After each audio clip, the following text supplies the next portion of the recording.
for questions. JJ, you're up first. Jeff, after you went back and watched the film, what kind of jumped out at this game to you?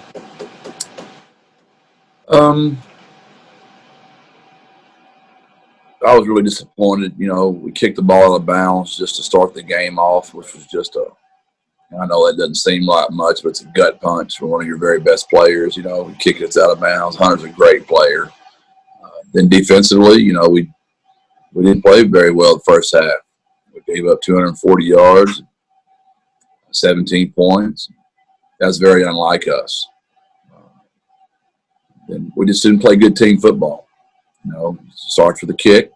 Didn't play very good defense. 3 and out on offense. Only 10 snaps the first quarter. And that was what was disappointing the most to me, was we just didn't play very good team football. We've complimented each other almost for 28 quarters. And we didn't compliment each other very well. We punted the ball down to the 1 yard line, give up a big drive again. Offensively, they did a great job against us. They put 9 in the box and just dared us to throw the ball down the field. We missed 2 of those throws, but the other 6 were 50-50 balls. And the only 50-50 ball we won, they ruled we were out of bounds when we called it. So we didn't win a 50-50 ball. And so all that, and I didn't do a good enough job. Obviously, it's my responsibility, and I never wanted it to ever sound like it's my kids. Obviously, our kids are always what makes the game, but it's on me to have them ready. Curious about those 6 50-50 balls. Can you describe those a little bit more? What kind of makes those kind of 50-50? Well, because the way they're playing defense, JJ, they're just giving you one-on-one. You're not going to get a better play call than one-on-one. Very rarely in college football or pro football or high school football, for that matter, do they just turn you totally loose and it's just nobody there. Occasionally there's a bust, but most of the time they're going to be pretty assignment sound. And we had 6 chances where the ball was on or near the kid or the athlete or the player. And we didn't win any of those. And we've got to win some of those. Along those lines, how would you assess the way Frank Harris played at quarterback for you guys? And do you feel like the whole offense kind of needs to help him out a little bit more? Yeah, Frank played well enough for us to win. Obviously, whenever the offense does not play well, Coach Lunny and Frank and me are going to take the most abuse, and that's always fair. All 3 of us get way too much credit when we do well, and we all get way too much blame when we don't do well. That's just the nature of the business. But if you go back and watch the game, are there a couple of throws, Frank, which he had back? Sure. But he played really hard and competed the entire game. We didn't do enough to help him in the outside lanes. We didn't protect him very well. And some of that's on coaching. FAU did a really good job on some schemes on their blitzes. And, you know, not to make excuses, but to have our 7th offensive line change up there, there's just a couple communication errors that they just hit us in the exact right spot. And that's on me as the head coach, JJ. And so there's a little bit of that, a little bit of us not winning in some outside lanes, a little bit just us not winning up front. It's what I always say, and I know y'all get tired of my 31 years of coaching motto quotes, but it's never as bad as you think, and it's never as good. And I left the field feeling really bad about the way we played. I still don't feel good about it, but we're literally 4 or 5 plays away from just, you know, the penalty on the touchdown was an absolute killer. The penalty on the late hit on their sideline, those are 2 penalties worth 14 points. Us not getting a field goal right before halftime, but I had to use my timeouts to get us to – I was trying to just lengthen the game because we couldn't get the ball. So I didn't have any timeouts in my pocket. And, you know, you just can't take a sack in that situation. And Frank knows that, and it just happened. So there's all those plays are on me, though. So we got to get better. And let's don't forget, man, FAU was really good. And I was really hoping we were going to take that next step and get in that elite club. And we're not far away, but we're not there yet. We saw JoJo come in at the back end of the game. I know after the game you said you just wanted to get him some time. Will Frank be the starter, and can you just kind of speak to what you saw from JoJo? Yeah, Frank's going to be the starter. Frank played well. That was not any indication of Frank Harris about me doing that. We need to see JoJo play. You know, he got thrown in the UAB game. Wasn't real fair. He didn't get to practice much this week, so it really wasn't fair again. The kid just needs to play.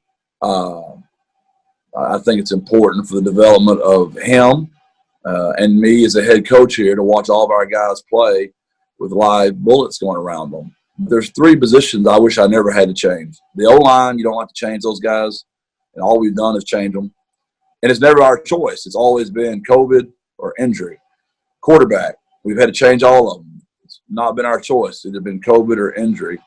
And I don't have to change our cornerbacks. I like for our 2 corners, if they get going, that's a dicey position out there. So those 3 positions, if you watch the rest of our team, I like to sub a lot. I like for a lot of kids to play. I think it's good for morale. I think it's good for the team, development. There's a lot of reasons I believe in playing fresh players. But those are 3 positions I'd rather not make positions changes. So when I do, it's a really big deal for me to make those moves personally. Okay, Greg, you're up. Jeff, when we talked after the game, you said the 2 key questions in film review would be, why didn't we run the ball better and why didn't we protect the quarterback better? What did you learn on those 2 when you went back and looked at it? On the running, they just really committed 9 to the box.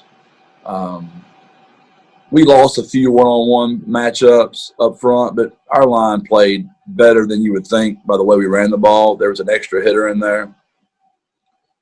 Number 2, on the question about the pass protection, some of it was scheme-driven. FAU did a really good job of showing us some pressures that we might not have got as many reps as we should have during the week. A couple of them were miscommunication on lineup changes where those kids playing the other spots would have been used to communicating that off, and that we just didn't get it communicated very well. That'd be what it was. Lack of preparation by me as the head coach, and some really good coaching. That guy's been a good defensive coordinator for a long time, and he got us a few times. And in those kind of games, Greg, here's what I tell my players every week.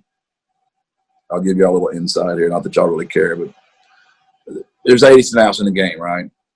If you go study it, there's about 10 snaps in every game that every coordinator goes, golly, I bossed that one. That was not good. And y'all are in the stands going, golly, what was that? Man, that was bad. And there's 10 of them where you go, this should score.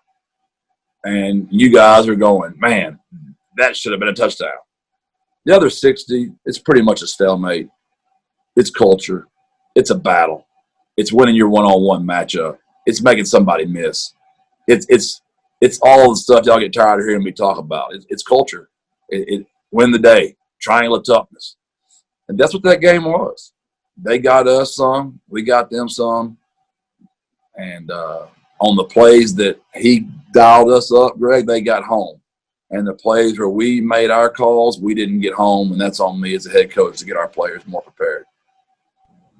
You touched on that offensive line situation with Maka and Kevin Davis switching spots. How did that hold up when you looked at it on film? Were you happy with what you got there? It was just what we had to do.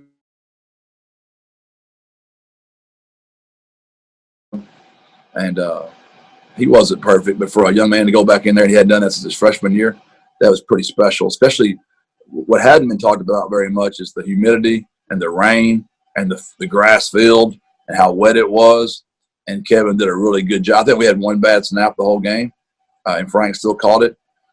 So much credit to Kevin and Maka for being put in a really tough situation, and they played well enough for us to win. Is that an alignment you can stick with going forward?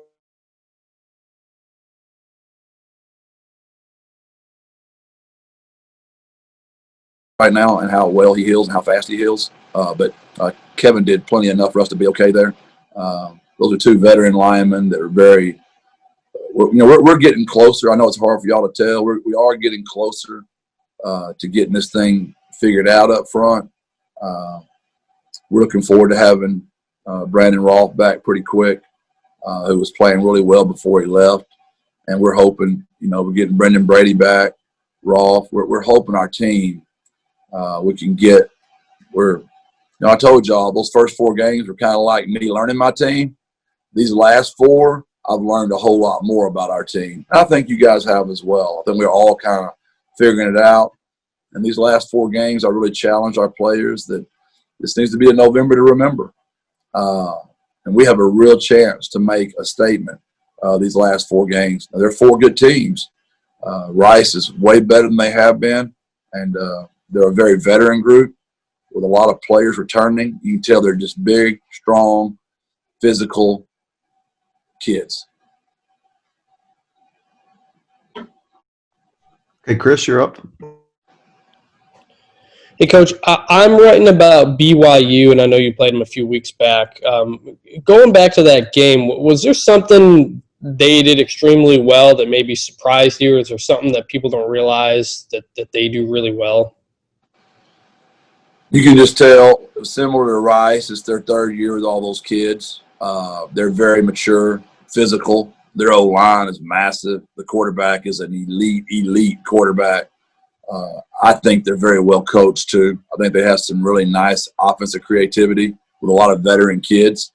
So you can make a lot of change-ups each week when you got a lot of veteran kids because they know your base offense so well. So when you add about 5 or 6 wrinkles, they can adjust and adapt to that very well. I think they do a very good job of that. That would be my takeaway from playing those guys. And their offense obviously has gotten a lot of attention, but the defense has been pretty good too. What did you make of their defense when you guys played? They're very sound. They know they lack for possibly great athleticism in the back end, so they use their huge front to play a very light box, play a lot of zone back there in the back to keep everything in front of them. So I just think they complement. He's done a really good job. He's a good human being, too. The head coach is a great guy, and their kids play the game the right way. And they're a team everybody should be rooting for. They do it right. Appreciate it. Jonas? Morning, Coach. Good morning, Jonas. So you had said that a little bit of lack of preparation against FAU. Do you think that's a little bit more because of it was a travel week and having to go on the road for that, or is it maybe a factor of not enough game film on this current season with it only being their 3rd game? What fed into that lack of preparation on your end, do you think?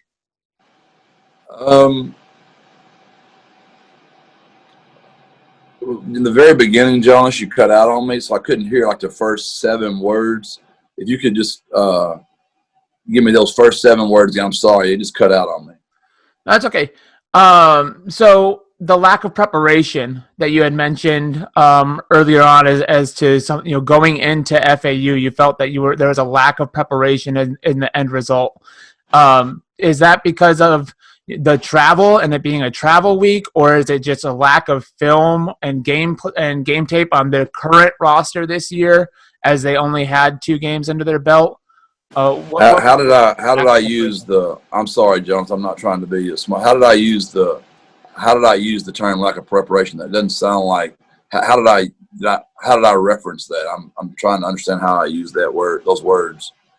It was when you were talking about when you were answering the 2 questions coming out of last week and why you couldn't run the ball better and why you couldn't protect the quarterback better. You said there was a miscommunication on lineups and the FAU on the team, and then the FAU scheme that they were giving you.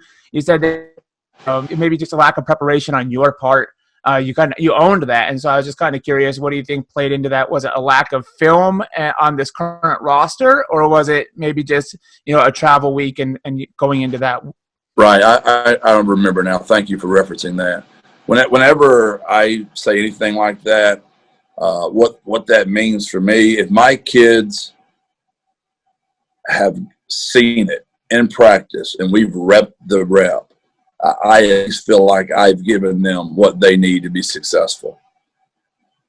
Whenever they see something that I didn't give them, I always feel personally responsible for that. And I thought that FAU did a good job with their pressure on giving us a couple of looks that I did not get our kids ready for. It was a veteran defensive coordinator that just pulled a couple of tricks out of his pocket that I had not shown our players. And where that hurts, not that you all understand, but I'm just trying to help here. When you are changing your offensive line around all the time, somewhere along the way, that's why veteran players and veteran teams play so well. Like, for example, if that lineup had been the same all year, we have seen those looks at some point during the season, but there's no carryover because you changed again. Does that make sense what I'm saying? Yeah. So when you're changing up so much and you're new, you can't afford anything to not go just exactly right. If they do anything different that we haven't worked on, I will always own that. And that's what I meant. There was a couple of looks I felt bad I just didn't give our kids. So we didn't get it communicated very well. Gotcha. And so that just to kind of elaborate on your answer a little bit further, would you kind of compare that to having to keep restarting a semester of learning every time you're making a change on that line? You can't move forward with new content because you have to go back to the basics and how the line gels as you move guys in and out and in different positions? Yeah, I couldn't agree more. I think you can tell where my heart is. My heart's always with my guys and my players. And the reason we have been successful in my career is my players have always believed in me, because I try my best to give them the best opportunity to always win. And when we say win the day, we literally try to win the day. We try to go out there. We're having to practice tonight because the election is tomorrow. So we're working our tails off right now to make sure our kids get every single look that Rice is going to give us. Now, this is a very veteran group, and they do a ton of stuff. Rice does. They're an over, they're an under, they're an odd, they're bare, they're wide. They do it all. And that's going to be a really, really tedious task for Coach Maddox to get that offensive line ready for all the looks they're going to see this week. And if you do roll forward with the same unit, that again kind of speaks to being able to build upon what they saw last week and add more content and more to their experience and what they could be prepared for. So you're looking to maybe not just do so much of what you did last week, but build upon that now moving forward with consistency on the line. Yeah, it's just there's only so many ways you can do it. It's not like our plays are, you're going to run inside zone, outside zone, power, counter, some option game in there. Ball is ball. When you're ahead of the chains and it's 3rd and 2, 3rd and 4, that's when you just see normal defense. When you get to 3rd and 6, 3rd and 7, that's when all the exotic blitzes come. We have to see, we got to do a better job on 1st and 2nd down to stay out of those 3rd and plus.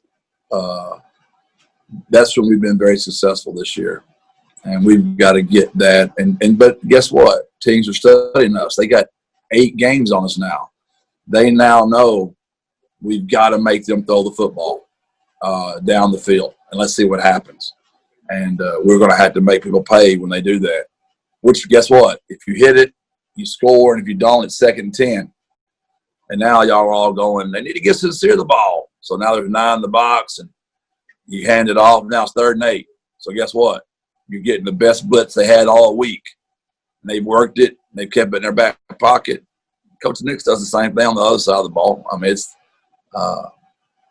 just the game. So, yeah, we hope we can have the same 5 out there we had last week.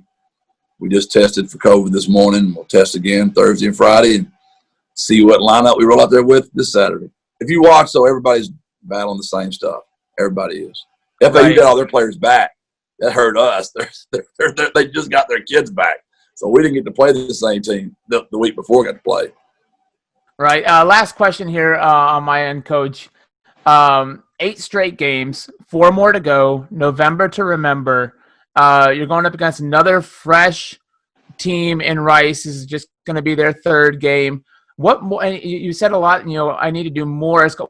What can you do for asking of these guys that's no bye week in the season and it's a grind to the finish? What more can you do to push through that last 4 games? Well, we didn't tackle very well. We had 28 missed tackles, and we didn't protect very well. So I made the decision we're going to pad back up and we're going to go harder. And I know that's probably risky, but I really challenged our guys last night. If we want this to be a November to remember, we just got to suck it up 4 more weeks. And I am very proud of our players. What they've done is unbelievable. I think there's 2 teams in the entire country that have played 8 straight games, or maybe I'm not sure if they played 8 straight. I know they played 8. They think there's 2 of us. I'm surprised Greg hadn't fact checked me on that yet. I'm waiting for him to tell me the real truth here any moment. But that's a remarkable deal. And for a first-year coach and a new program, we needed that so bad. Obviously, I want to get these kids as far as I can get them. But if you'd told me this summer that we were going to play 8 straight and be sitting here 4-4 going in November, I think everybody on the screen would have said, we'll take that. Let's see what we can do. And that's how we're looking at it. We're in position to go make this in November to remember because of what we've done in June, July, August, September, and October. Gotcha. Appreciate it. Thank you so much. And coach is corrected as us in Texas State, only teams with 8 games. Hey, thank you. Kyle's the one that did it. Did you know that before Greg? If so, I'm really going to be impressed. I'm not sure if I knew it before him, but I wanted to get it in before him. Yeah, and since we're covered, I don't even have to reveal whether I knew that or not. You'll never know. Dang, I blew it, Greg. So one thing you mentioned on the radio show last week was that Frank's been practicing harder on the Titan data you guys get in practice. I'm wondering if you can see a difference or what's been different there. Yeah, he's on in the moment. When he got injured again and he had to miss that time, it just reminded him again how valuable it is to play. And he didn't like being pulled for JoJo, but he understood what we were doing this time. So we've grown there. Our team, we handled this loss better than we did at UAB. We are maturing. We are getting better. I know it didn't look that way because of the score, but a lot of that's because of him and his maturity and how hard he competed. His teammates saw how hard he competed, and I was proud of him during the game. But when I watched the video, I was more proud of him. Oh, there's some plays he wished he had back. Yes, he'll be the first one to tell you that. But he played and competed very hard, and if we all played that hard, the outcome probably would have been different. How's Josh Adkins doing in his recovery process? I think it was 4 weeks ago we were looking at 4 to 6 weeks. Yeah, it's funny you said that. I couldn't sleep last night, and I just started counting. I'm like, okay, UAB was the 4th game, and this is the 9th game, so it's got to be 5 weeks Saturday by my simplistic math, and it's crazy that you asked that. He is getting better. He has not been cleared yet, but he is getting better. We talked over the summer about voting and all the social justice issues, and you just mentioned kind of changing practice because of it. How are you guys approaching that this week? How is that impacting your preparation?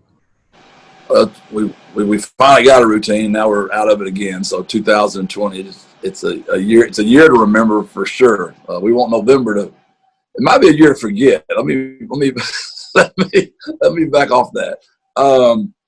We just decided to go in the evening. The kids are done with tutorials and classes, so we pushed it back to tonight so we could all go vote tomorrow. That's an NCAA deal.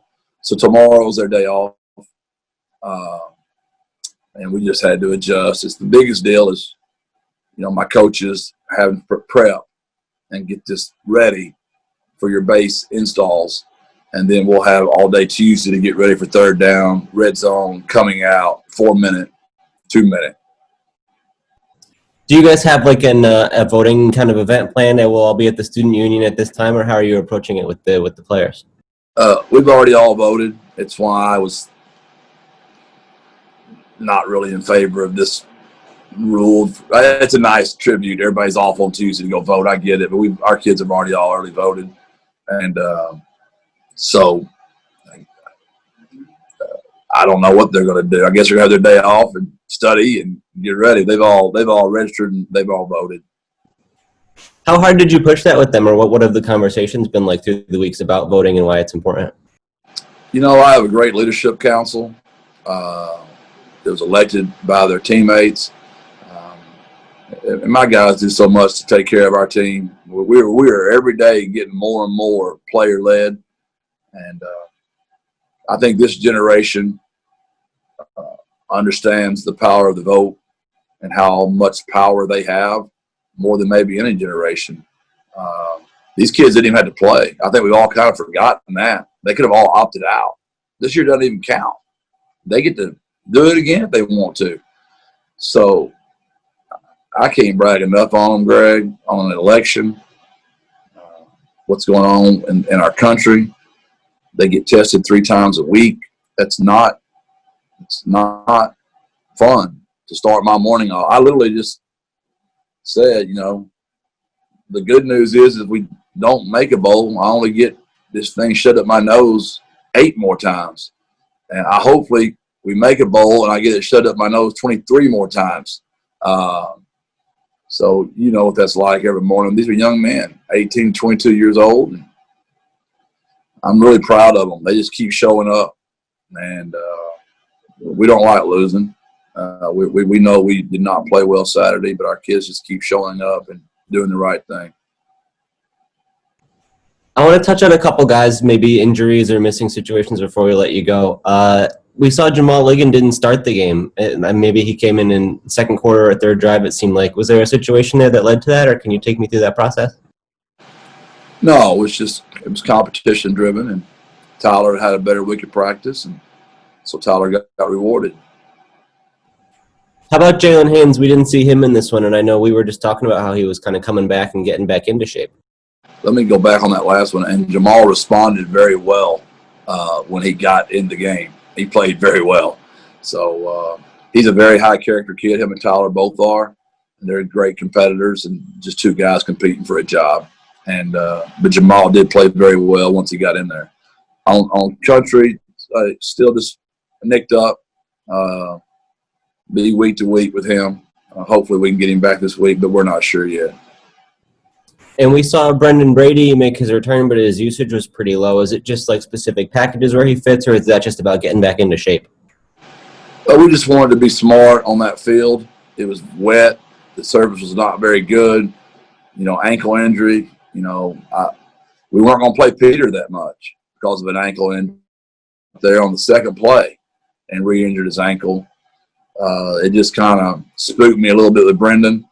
And I just wanted to get him on better surface before I let him play more.